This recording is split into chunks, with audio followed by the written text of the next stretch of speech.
Hi, and welcome to Lesson 1.1 of Active Learning. In this lesson, we'll be talking about the definition of active learning and how it fits into the broader context of educational strategies. Educators have been talking about active learning for about 30 years, and during that time, they've come up with a number of different definitions. In general, active learning refers to any strategy or activity where the responsibility of learning is placed on the learner and secondarily on the instructor. Another way to think of this is that active learning is a method of instruction where students actively participate in their learning process, using learner-centered activities that exercise higher-order thinking skills like analysis, synthesis, and evaluation, rather than just passively listening to a lecture.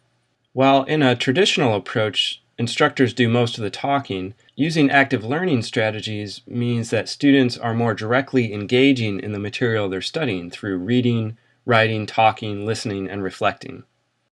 Most people consider active learning to be an offshoot of constructivism, which is a learning theory that maintains that humans generate knowledge and meaning from the interaction of experience and new ideas.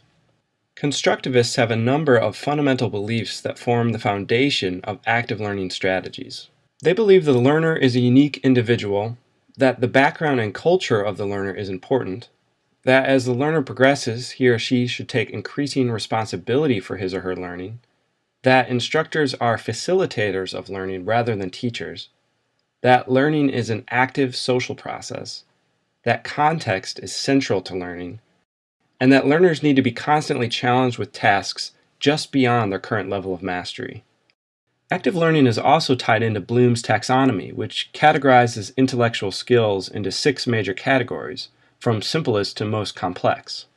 Active learning seeks to activate higher-order thinking skills as identified by Bloom, namely application, analysis, synthesis, and evaluation. It's also helpful to tie in active learning with Dale's cone of learning, which argues that passive involvement in course material leads to limited retention, and retention improves when students are more directly involved in the learning process through activities like discussion, talking, presentations, collaboration, workshops, and real-life experience. One of the primary implications of the active learning philosophy is that the role of the instructor changes. Students and their learning needs become more important rather than the content knowledge of the instructor, and instructors must start to move away from passive lecturing, the talk and chalk model. Rather than direct content presentation, instructors spend more time planning the routes of learning and come alongside students to guide, monitor, and sometimes moderate them. These new roles can be challenging for both instructors and students, which we'll touch on in Lesson 1.3. But first, let's move to Lesson 1.2, where we talk about some of the benefits of active learning.